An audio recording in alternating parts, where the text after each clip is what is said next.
Welcome back to the Unbreakable Mindset podcast with me, your host, Jude Daunt. I think I mentioned in last week's podcast that I was so excited to have this guest on and to ask them all the questions that I did, that I'm pretty sure I was shouting down the mic, and I was. So I've edited the best I can, and hopefully you'll not notice because I turned the gain down on it. Again, I have no idea what I'm doing, but we make it work, don't we? But I was definitely shouting. I was just so excited. This is an amazing guest. Please don't be fooled when you listen to the first few minutes in. You might be fooled into thinking that we're going to be talking about health and hormones. We're not. We dive straight into frequency, your body's vibration, all around manifestation. It is very woo, this episode, and I just know you're gonna love it. Right, we'll dive straight in. I have an amazing guest on the podcast today, and she's somebody who was recommended to me by a client. A client went to a retreat, and Adele was there. And what Adele talked about, my client was blown away. Like, I think I had a 10-minute voice note of my client going, Jude, oh my God, this was amazing. And to be fair, from just getting an introduction from Adele 2 minutes ago before we hit record, I feel like there is a ton of stuff we could talk to Adele about. She has so many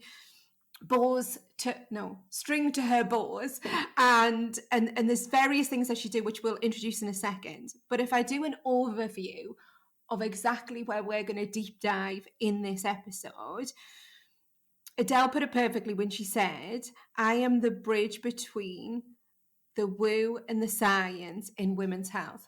But I will say, I did caveat that by saying, will it still be relevant to men? And she said, yes. So if you are a man listening to a podcast, please don't switch off. Okay, welcome Adele Winsett to the podcast. Thank you for having me. Now, I feel like we need to do a whistle stop of your timeline, because even the bits that you've told me in the last 2 minutes sound like you've crammed so much into your life. So if you were to introduce yourself, you said you're a women's health practitioner, but it feels like there's so much more that you do, and even in what you're doing now.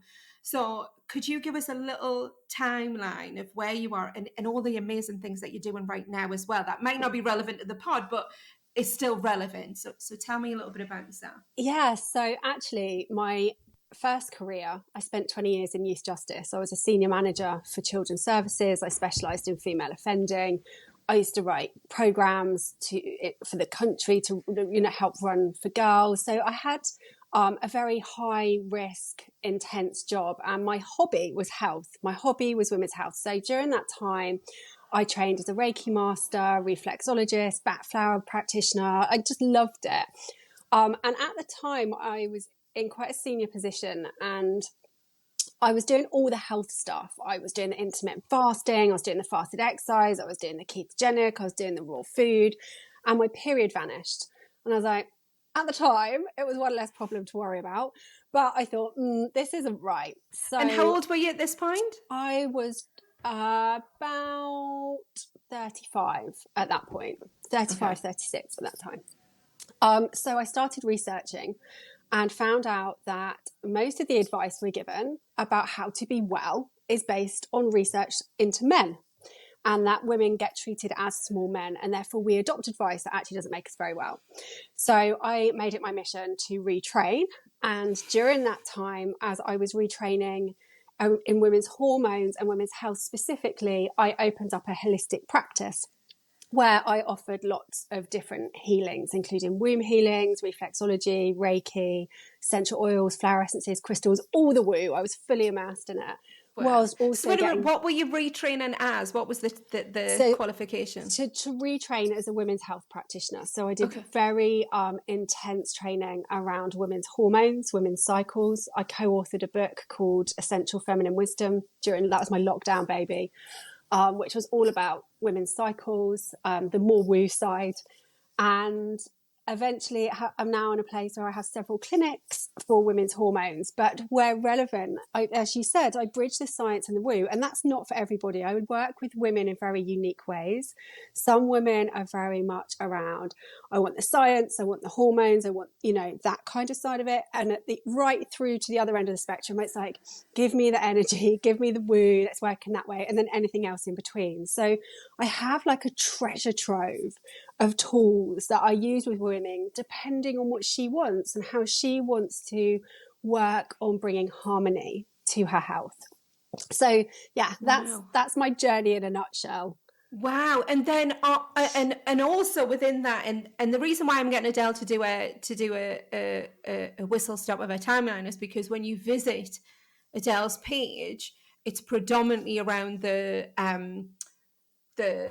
clinics that you deliver on. So we've got menopause, and we've got women's health, and we've got ADHD. So is that a new thing that you've started to observe and look into? With the ADHD, I was actually diagnosed a few years ago, and I was like, okay, well, hormones affect everything. Where's the research on my hormones and my traits? And there was nothing, which enraged my inner feminist again, which not that inner. And then I started thinking, so I wanted to bridge that gap. So my niche within women's health is working with ADHD women to understand the impact their hormones have on their traits. So that's where I work with all women, but my niche within it is ADHD and hormones. Wow. Okay. So literally this podcast could be 3 hours long if we went into everything that you teach on. But I guess specifically, and I know you were fine with these, was the teachings that you delivered in a retreat recently. So can you tell me a little bit about what was the tagline of what you were teaching on? Yeah. And then can you tell me a little bit about that? Yeah, so it was with 2 other incredible practitioners, and it was a manifesting abundance retreat, which was actually brought about by my beautiful friend, Jessica Heslop, who is a huge YouTuber around manifestation and abundance, and is just a beautiful soul. And she invited myself and Louisa Bradshaw, who does a lot of somatic work around ecstatic dance and breath work. And she brought the 3 of us together to create this space around manifestation, because that's her thing. And the reason she invited me in was because she knows my beliefs and values around working with energy. And also she wanted me to teach people coming about how to honor their body to be in energetic alignment with their manifestations. So that was my role within that space, was to talk about how we look after the frequency and vibration of our body. Right. Everyone now, I guarantee you who's listening, is like, right, I need this. Their ears have just pricked up. Yes. Now we know why she's here. Yeah, this is why I came to the podcast. Okay, so I don't even know where to start with asking you questions, apart from tell me a little bit about what does that mean? What does that require of us? I think we all know when our body's out of alignment, because there's a certain feeling. But is there anything else that we should be aware of that maybe we're not? The stress is definitely feeling out of alignment. When we have the negative thoughts about the thing that we're wanting to manifest in, that feels out of alignment. Where does the out of alignment come with you, and what does it look like to be in alignment? I mean, that's just huge, isn't it, in itself, to kind of break that down. But I think we probably need to go back a bit, because even if I'd been doing this interview with you a few years ago, I would have framed this very differently. But I think we're at a place of acceptance, and probably definitely in your audience, energy is real, right? We don't have to kind of go, that's what weird people think. Like, we have an energetic body. Yeah. Everything is energy. And if we can just accept that as fact, it makes everything else I'm going to say so much easier to kind of process and understand. But everything is alive. Everything has its own vibration, its own frequency. And actually, we've found ways that this can be scientifically measured. Okay, we can prove this. We have this at our smallest level. Our cells are vibrating together. That's the glue. That's how we're sticking together. We're just this dense mass of energy. And when the way that we live and the way that we honor or dishonor ourselves affects that frequency. Okay, so the way that frequency is measured is in hertz. All right, so there was some work done, and please, I cannot find the reference for it anywhere. This is my ADHD coming through in this, because I'm like a squirrel gathering nuts. Over the years, I just gather all this information together and have it, in this like massive document file. And then I go, oh my God, that's so interesting. And then I pull it through for something and I'm like, oh, I didn't keep the reference. Where's it come from? So my apologies for that. But there was some work done that actually did some testing using hertz, measuring the frequency of our bodies and things that affect our bodies. So we found that I was involved in the science. I wasn't. What was found as we, the human collective, was that a healthy human body vibrates at 62 to 68 megahertz, right? So that is a healthy frequency for the body. Now, you might be able to hear in my voice, I've had a cold recently. Okay. And what they found was that when you have a cold, the frequency of your body has gone down to 58 megahertz. Now, what's really interesting to me, you may have lived in a house with people where one of you's got really ill and the other person hasn't. Well, why is that? Because you should be picking that up. Yeah. Well, actually, I know, as I mentioned to you earlier, I'm opening 2 clinics at the moment. It's a particularly stressful and intense time. That stress has affected my frequency, which has meant a cold virus can then come into alignment with that frequency and take hold. Okay, yeah. Does that make sense? 100%. So the lower our frequency, the easier it is for these things to take a hold. So we have cold symptoms at 58, flu symptoms at 57, candida 55, Epstein-Barr virus 52. Now I look back, I caught Epstein-Barr when I was 7 months pregnant, working in a job. Tell me what that is. I've no idea what that is. It's a glandular fever.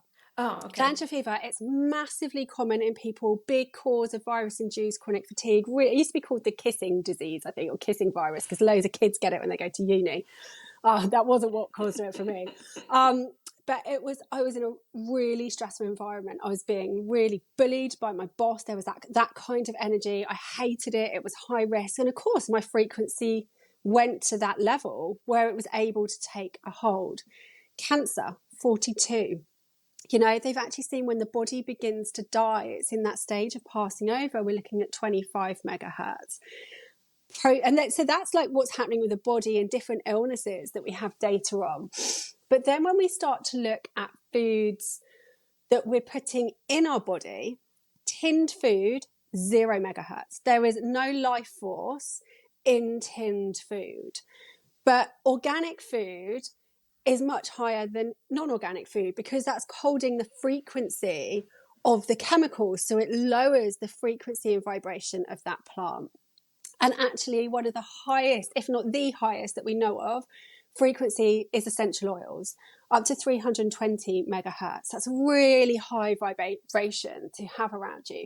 So, that's just some examples of different things and that have different vibrations that we're affected by all the time. And actually they found this, I just find fascinating, that even holding a cup of coffee, just holding it, reduces your frequency by 8 megahertz. And when you sip it, it goes down by 14. Like, that's huge, right? If you're drinking coffee all during the day, that's a really big impact on your frequency. So this was the one that I was worried about because she messaged me, right? And she was like, and this and that and da-da-da, and having coffee. And that's when I was like, whoa, because I don't drink, I don't smoke anymore. Like, my thing is coffee. So I have about 3 a day. Sometimes that's all I have. Now, I will say my food is really good. Yeah. Right? Like, it is all cooked fresh. If I can get organic, it's organic, right? And I'm on the Zoe as well. So I'm also monitoring, like, I need to get that green circle all the time. So I feel like I'm doing everything. But when it's like coffee, I was like, oh, I've what lost do you. I do? Like, is there a way I can get around? Is there a workaround for a coffee drinker? Sorry, I'm losing you a bit, Jude. It's cutting out a bit. I know I did notice that it was cutting out. Do you know what? I'll tell you what we'll do. And apologies to those watching on YouTube, but that's fine. If we just switch our cameras off, so if you just click on the camera button, Okay, and there then we that go. should help the signal a lot. There So, we go. sorry, what's the workaround for me? Please tell me I can still drink coffee, and tell me there's a workaround so I can increase it. Of course you can, because this is just knowledge, right? We don't live in caves where we're drinking water sprouting out of the ground and organic green juice all day. That's just not the reality of the lives of this world, right? So it's having the knowledge, and it's all about balance, okay? And I love an 80-20 rule.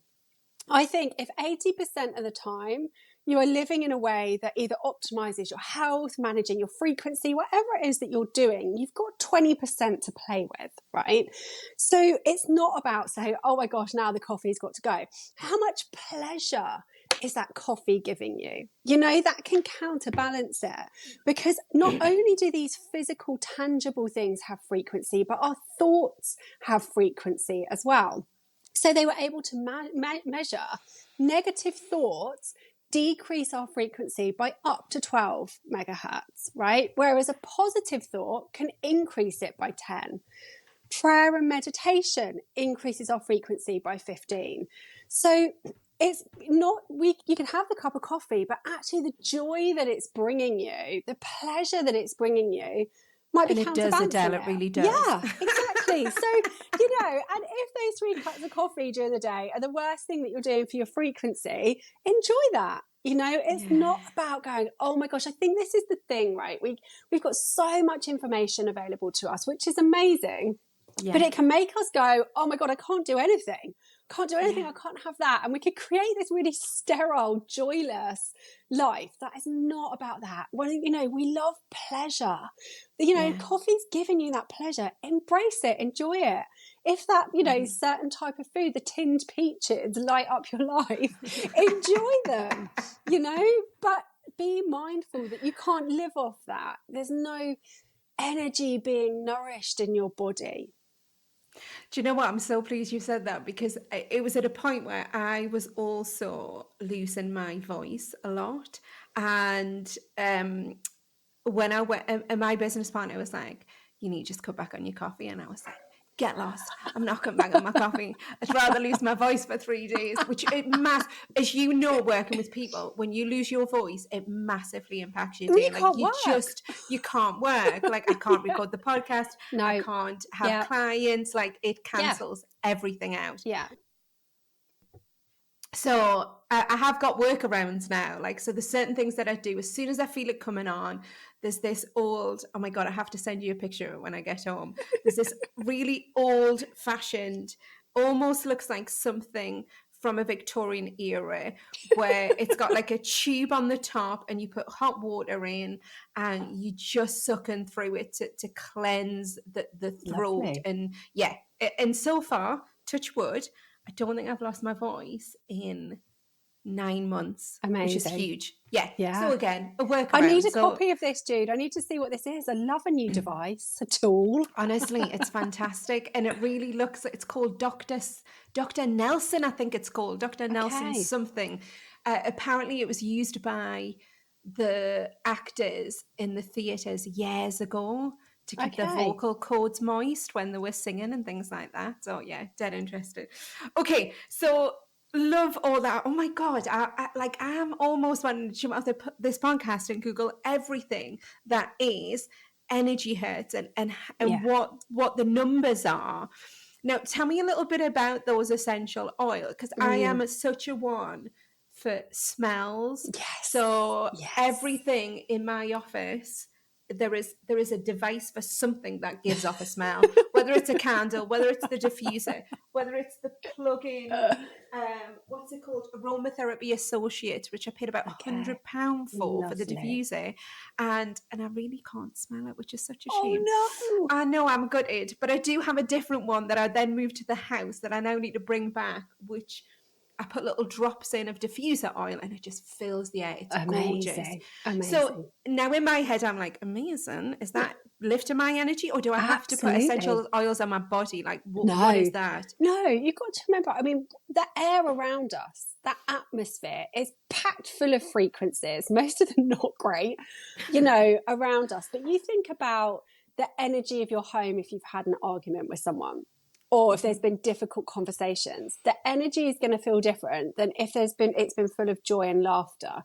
And a really simple way to clear the energy is to put some oils in a diffuser and clear it, Wow. to help shift it. That will raise the vibration. I mean, I often say it's a really great way to kind of manipulate the people in your home, when there are certain, especially teenagers who don't want to take any advice ever from parents, just getting the diffuser going with some oils in, they're going to get the physiological benefits of it, but also the energetic. I think rose oil is the highest frequency that you can get. I can't remember specifically the amount, but it's a really high frequency one. Same with Melissa, but any of them, any essential oils, you think they're condensed nature in a tiny drop, God, yeah. So that's condensed energy. So that, they're a great way. You can have it in your hand and just smell it. You can clear it through your aura, put it all over your body to help keep your frequency high. How amazing. So if we specifically go to the raising energy to attract abundance, what are your suggestions? So this is interesting to me, because I think, intention setting has become something that is just quite normal for people to do. And there's a lot of, it's really developed over recent years. And I was raised as a witch. I've always worked around moon energy and set my intentions around new moons and worked in that way. I think that we can be quite lazy with our intention setting. We can go, I've put my intention out now, and I'm just going to carry on living my life the way I want to live it. Now, we have to imagine ourselves as a radio antennae, right? So if we can accept that our manifestations, our intentions, the things we want to manifest are out in this big bubble somewhere in the universe, all these amazing things that are available to us are out there. But they're just looking for us to be in the right frequency to be a match to come in. So if you are trying to manifest something, yet you are making choices in your life that are not aligned to that frequency, how can you expect it to just fall into your lap? So if you're expecting to build a really nourishing relationship, for example, let's say a love relationship, you're trying to manifest and attract it, but you are being really unloving to yourself. You are really self-critical. You gossip about people. You say negative things about people. You don't honor and love your body by nourishing it with food and water and rest. Why do you think the universe is going to land you a relationship that loves you and nourishes you? Does that make sense? 100%. So 100%. It's waiting for you, but it's just not a frequency match. So until we bring ourselves into that alignment, you can whack all the intentions out there that you like. If you aren't walking the walk and doing your bit as a human down here having a spiritual experience, why do you think you deserve that entitlement to that intention? Yeah, 100%. I want to continue with that, but I just want to come back to the bit where you said you were... So were your parents spiritual? You said you were raised as a witch. Tell me a little bit about that, because that's a huge statement. Sorry. But I have to be fair, I have a friend who will say she's a witch. She carries crystals in her bra. Like she's been on the podcast. So if anyone remembers Joanne, who had this crazy manifestation story, her car was like puffing out black smoke, and at that moment she was at the traffic lights and she went, right, universe, you need to deliver me a brand new car. And was it a brand new car and £10,000 or something like that? Then she got home, she went on this like ad on Facebook. No wonder she gets all these crappy ads, right? Because she's such a sap, right? She went on this ad where you could win a car, right? And I think it was win a car and 10 grand because I think it was like for you to pay for your insurance or whatever. And she went on at 7 and the competition ended at 7:30. And she got a phone call at about 20 to 8 and she'd won the car. Amazing. Right? But it wasn't even just any car. It was like it was a sports car that she could not have picked a kid up from school in, right?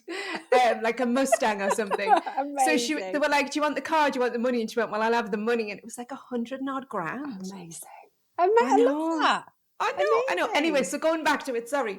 So I don't say that in a way where I'm like, what? You're a witch? I know one. Yeah.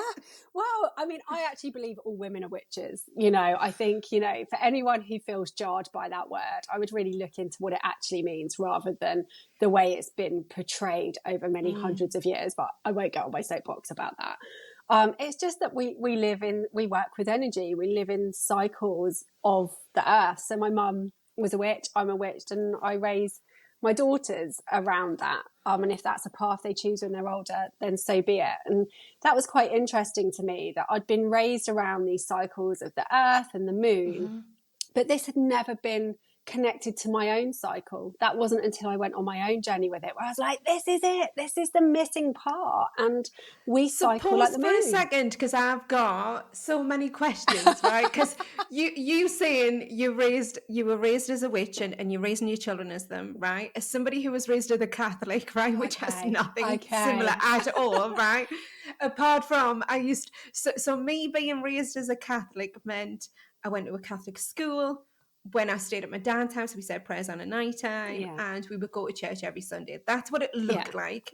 Catholicism for me. Very boring, very dull. If you sat in somebody's seat in church, I mean, people would look at you because everyone had their same seat every week. You know, God, they're stiff, aren't they, Catholics? I say that as one, still a Catholic. So Adele, what does that look like? Like, what does that mean when you're raising your children? What does that mean? What things are you putting in place? Probably not as exciting as everyone conjures up in their head, really. Which I guess is where I was going. Do you do spells every night? We do spells, but we don't sit around a cauldron at dinner time with it bubbling. So that, you know, they know the names of plants. You know, we spend time out in nature. They know the names of trees and we attach energy to that. So, you know, my youngest is much more feeling the call towards it, as my eldest is sort of just reached that age where she's like, I don't want anything to do with this at the moment. It's far too weird. So that's fine. That's where she's at. So they've been raised around crystals. We use as much nature as possible when healing. So things like essential oils and herbs and flower essences and energy work, they're attuned to be energy healers themselves if they want to be. We work around the moon. So at the full moon, I will always do a ritual and they're very welcome to join me, and the new moon and the sabbats, which is really, again, very interesting to me that a few years ago, you would never have seen posts on Instagram like, come to our Astara event and our Imbolc event and our Samhain event. These are witchcraft festivals.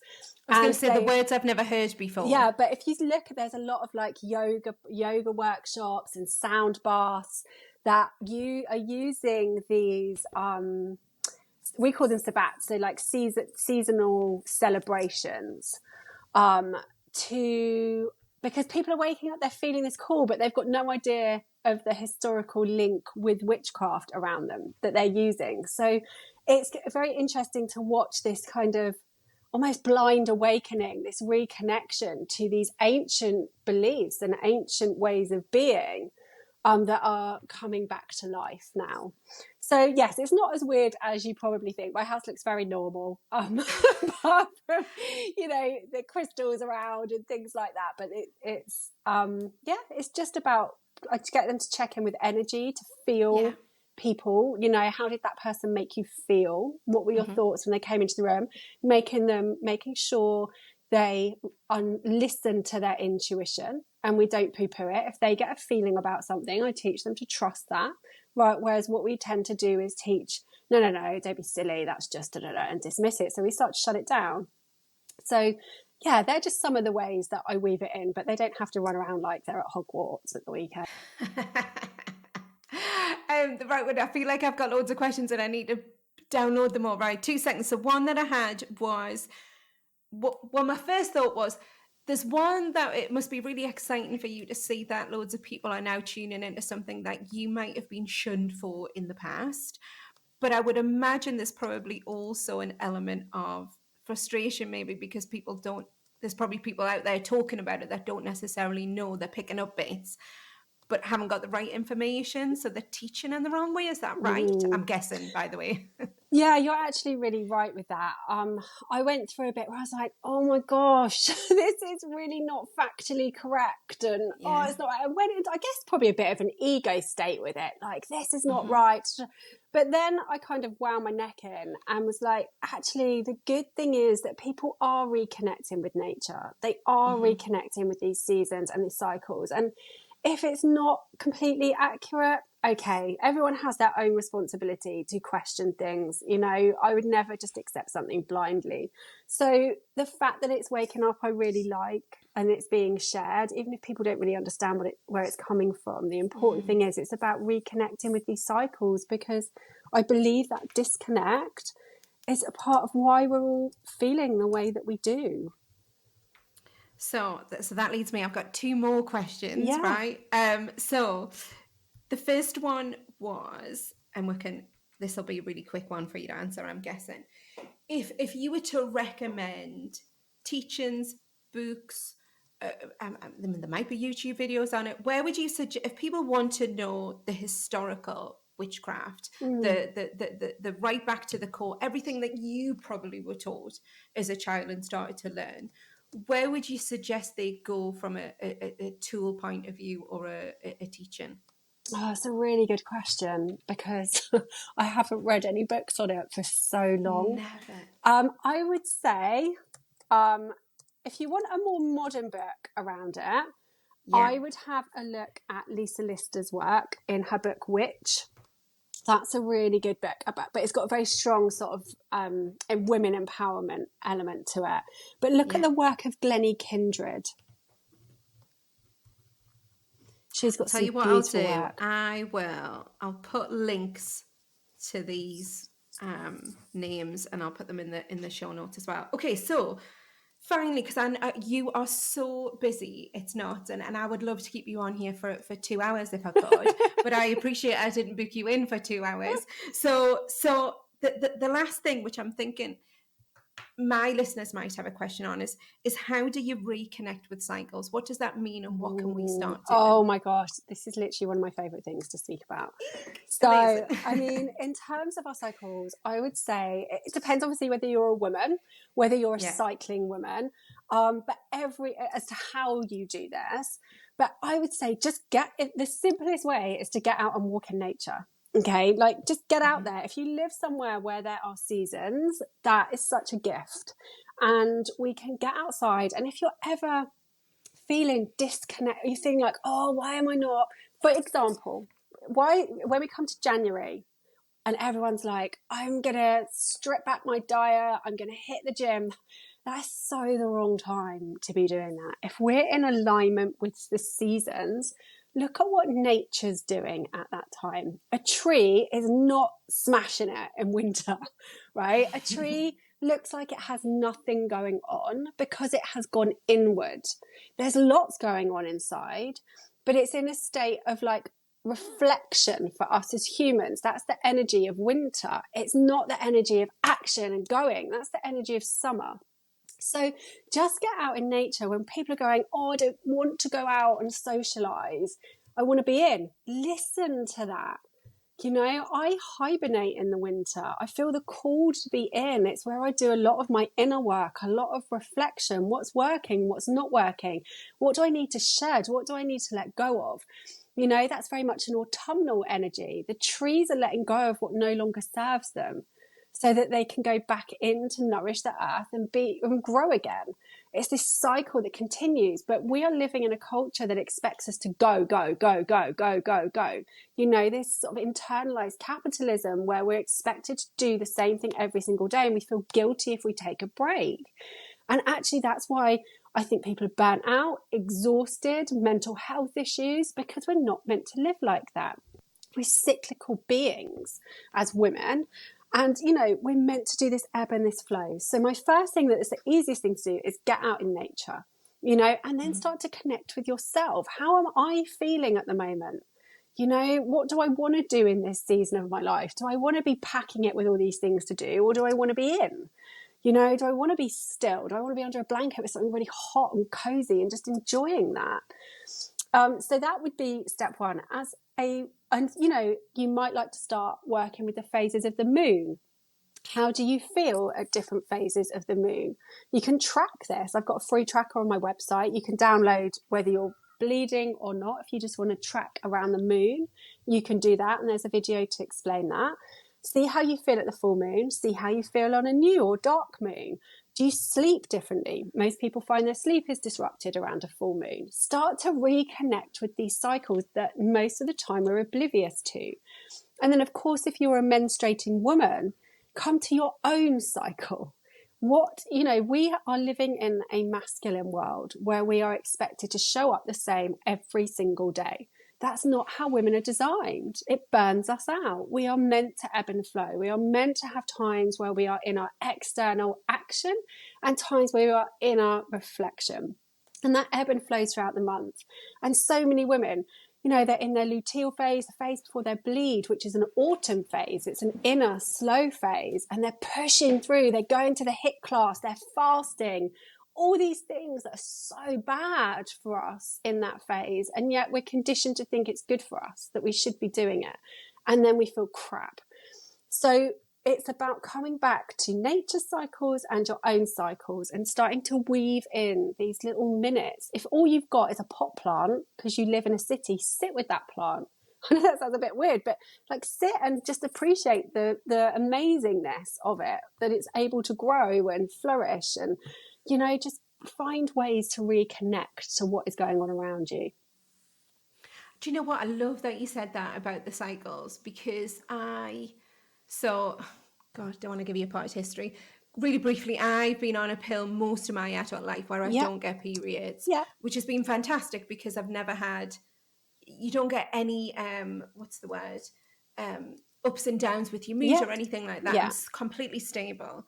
But now that I've started taking HRT for perimenopause, I've got periods again, I've got cycles. But not only have I got cycles, which hit us like a ton of bricks because I'm not used to my mood being affected, but they're also coming every 2 weeks at the moment, nearly 3 weeks.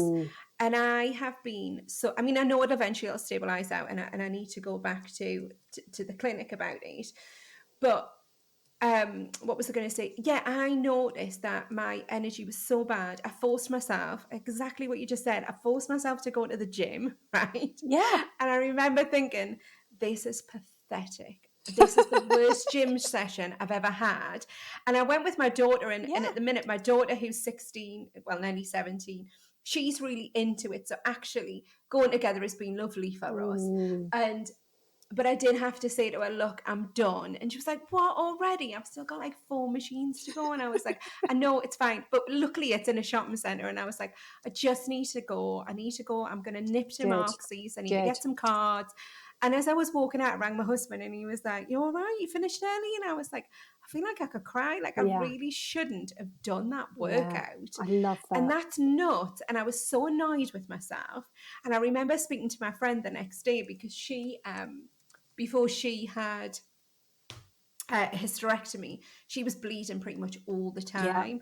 And her mood was low, her energy was low. And there was just so much going on for her at that time that I get it now. I'm like, I was in, and I rang her and I was like, I don't know how you did this for as long as you did, because actually at this phase of my cycle, I am no good to anyone. Yeah.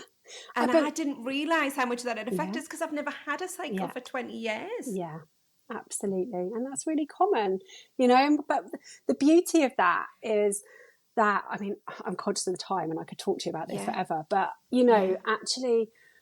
once we start to track our cycle, our ebb and flow throughout the month, what we can do, that's step 1. Step 2 is taking that incredible data about your unique ebb and flow and applying it to your life through menstrual cycle awareness. So my working week looks very different a few days before my period than what it looks like when I'm mid-cycle ovulation.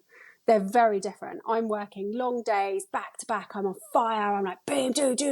I'm doing it all. Whereas this kind of phase of my cycle is much slower. It's gentler. There's lots of breaks. I start later. I finish earlier. I make sure I have lots of nourishing practices in that time. I make sure all the food is pre-prepared, so I don't have to worry about what am I going to eat. It's all done for me. Yeah. And that's how you use the day. That's how you start to live cyclically. You know, it's not about locking ourselves away. It's like going, I'm not going to the gym in that week, but I will smash it next week because I know that I won't have depleted myself during that phase. All you're doing when you push yourself in that phase is taking from an empty cup. You know, the energy that you have, that your physical energy and your woo-woo energy, your energetic body, is going to be different in those seasons because we are women. We are not meant to be the same every day. Mm-hmm. And have you noticed you don't work with men though, do you? No. I feel like there's a male cycle that nobody's tapped into that kind of hits them between probably the same time, a perimenopausal time, between that 40, only because that's when I tend to get male clients. Yeah. They're in their 40s and 60s, between 40 and 60. So what's happening there is there's a gentle decline in testosterone. Okay, so there's no menopause for men. It doesn't exist. Okay, women have these very distinct hormonal shifts in their lives that men don't have. But men have a steady decline of testosterone generally and a bit of a rise of estrogen. So they tend to become like gentler, more emotionally aware during that time, and that, you know, that can be what happens to male hormones, which might be influencing that. Yeah, do you know what? It wouldn't surprise me, because what you tend to find with I think women know early on. So people come to me for when they're struggling with anxiety and depression, and I get women of all ages because they're quite in tune with going, actually, I need help. Whereas I feel like with men, I tend to get them 40 plus. When they're then ready to, I mean, I do have the odd guy who's younger. I'm not, you know, that's not out of the realm of possibility, but it tends to be that 40, 60 where they've pushed through. And now they're at a phase where they're like, this isn't serving me anymore. I'm really struggling with my mental health. But it's a different season of life, right? Men can cope with, because of their endocrine system, they can cope with that go a lot longer than women can because of our hormonal fluctuations. Their adrenals don't tend to pass out as early as ours because they're not influenced by the progesterone and estrogen like we are. So that might be a reason that suddenly they're hitting that at that point, because that's the point their adrenals are like, I am done. Yeah. Right. Do you know what? You're right. I could talk to you for absolutely hours, and I know what a busy lady you are. So it feels like an abrupt ending to something that was so interesting. Oh, sorry. I'm sorry. No. It's fine. And do you know what? I think if anyone's listening to this and they've got more questions, please pile them into my DMs, and I will try and compile them as much as I can, and I might forward them to you, and it might be something that we could maybe there could be another podcast in the future. Oh my gosh, but that was happy to. An unbelievable conversation. I am just in awe of the work that you've done from in the whole of your timeline. I think your journey starting off to where you are now just seems to have come full circle to, I guess, marry up with what you were brought up with and the core of who you are and your God, there's my perimenopause coming in. The word that I want to think of is not there. It's disappeared out my head. Do you know what? I feel you. The core of your belief system, I guess absolutely. That's I feel where it feels like it's very in alignment, living very on purpose. You know, it feels good. It feels really good, and such a privilege. You know. Well, how amazing. And it's been a privilege to have you on. Thank you so much Jude, for the time. Thank you so much for asking me. It's been lovely. Oh, I loved it. Wow, wasn't that an amazing episode? I thoroughly enjoyed talking to Adele, which I'm sure you can hear and it comes across. And since then, I have booked in a consultation with Adele for my menopausal health. because how aligned I felt with Adele, but also knowing that actually what I'm taking right now isn't working for me, and I can feel that. So I will definitely, if that is something that is of interest to you, please do drop me a message and I will let you. I'll not share my journey in here because it's not relevant for my full audience. But if you want to hear more about my journey, what's happening from a hormone point of view, I will definitely share that with you on a personal basis. So just drop me a DM, say this episode resonated. You can ask about what's happening with my sessions with Adele and I will let you know. But I will definitely be sourcing out her expertise to help me navigate my energy and my frequency on this hormone journey. And also, just to let you know, the books that Adele mentioned, I will be putting in the show notes, as well as Adele's details. Have an amazing week, everyone. And as always, please do share with me your thoughts on this episode. If you loved it, oh my God, please, please, please do write a review. It makes a huge difference to where my podcast sits and who gets to hear it. Thank you so much for listening to the Unbreakable Mindset podcast with me, your host, Jude Daunt. If you have enjoyed this episode, then please do share with others, and it would mean a huge deal to me if you would rate, review, follow and subscribe on your podcast app. This will allow the podcast to keep growing and going to new audiences. And if you want to know all the ways in which you can work with me directly, please visit judedauntcoaching.co.uk. The links will be in the show notes.